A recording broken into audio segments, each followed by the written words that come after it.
All right, so we're going to try an inchworm for labor training now. This is more of an intermediate exercise because you really have to have core belly breathing mechanics in place because we want to make sure that this is a plank position. We want to make sure that she has some stability there. So that's all. That's why we're moving it.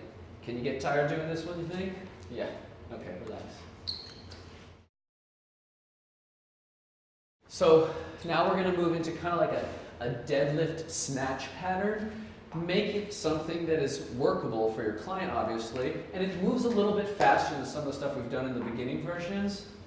And not to say you have to move fast, it's just that it's naturally a little bit more of a power exercise than the curl to press type of thing. So, and I like you to go all the way up. Yeah, I definitely like that. As long as she's got the core belly breathing and the glutes, then she can get away with things like this, right? And of course, I'd encourage her to have some scapular adduction as well.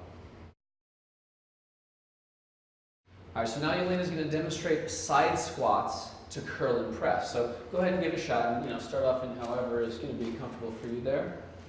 And glutes, core belly breathing. The reason why this goes to intermediate is because she's got a lot of moving pieces going on here. Not only are the arms doing it, but now her legs are separating, and if she's being pushed to go faster, we just want to make sure that you're aware that that can get a little bit more toward the precarious side.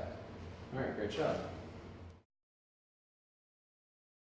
So now we're, again, intermediate labor training. Go ahead, Lynn, and just do step-ups with the weights at her side. Kind of keeping your shoulder blades together there. Core belly breathing, glutes. But then we can do a curl.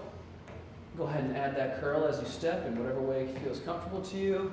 And then we can always add a press or a curl to press in this case. Let's just go straight to that. So you can do various things like that. Would that get you winded? Yeah. Okay. Okay, so next exercise in the intermediate section is to take our squat jack and just make it a little more aggressive if you have a woman who's really, capable of moving pretty well and she's got her core mechanics in place. Give that a shot, Elena. Show us if you can, make it a little bit of a bigger motion. And then just be careful. And I might even say, you know what, I don't know if I'm comfortable with dropping with that level of depth right now, but she can still kind of move a little faster and get herself a little more winded than in the beginner versions. Make sense? Okay, great. So let's do a crab reach now. This is from the Animal Flow series. And the idea here is to take note that this is her glutes that are a prime actor along with her shoulder blades. Go ahead. And what she's doing is, she's reaching and then she's going back and then she's reaching the other side. And well, she can do one side at a time. I think in labor training, going left and right is probably going to be sort of more doable for, this is cardiovascular, right? We're trying to get her winded. As long as she's not like arching her back to do it, right? We're not into movement or rotation of loads into the midsection. We're trying to get it from the glutes and then from here. Would that get you winded? Kind of a unique, different one. Yeah. All right, so in labor training intermediate, we're going to call this the beast crawl, again, from Animal Flow type stuff.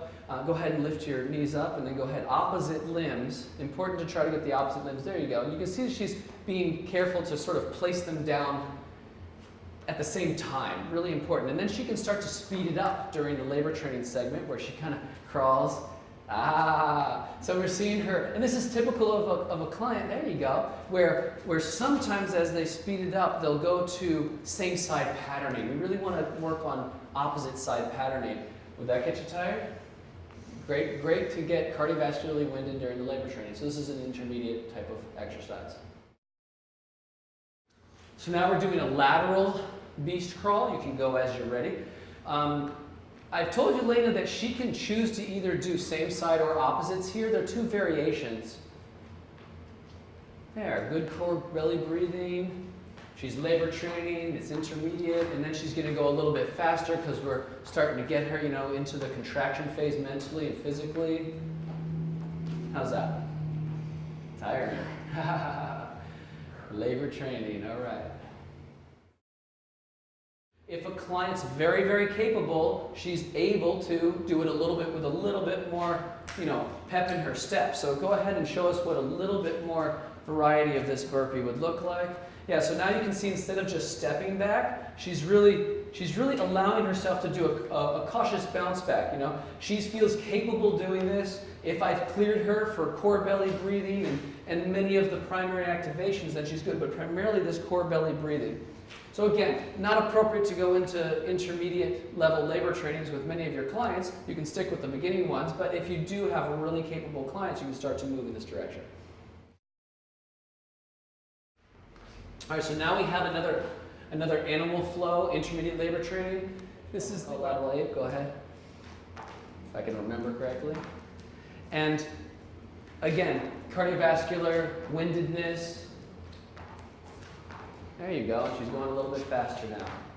Cool. I love this position too because these positions with the feet up close like this, not as precarious from that diastasis point of view of hanging the belly out. So these are really very usable exercises in labor training. Great job. All right, so labor training, intermediate, we're going to move to a mountain climber. Now again, you're in that plank-like position, so you need to make sure that you either coach your client like with hips up and knees under a little bit more, yeah, that would be, as opposed to like just straight out. And then when she does the lateral mountain climbers here, you can see that she's in the intermediate version. She's not hopping together. She's sort of moving one and then another one, so it's a little bit safer, a little bit less plyometric. And now we're moving into the sagittal plane. So now we're moving into mountain climbers in the forward-backward plane. Same thing, lots of good windedness can come from an exercise like this. Good solid core belly breathing. How was that? Still getting a lot of cardio. Yep, we're starting. All right, cool.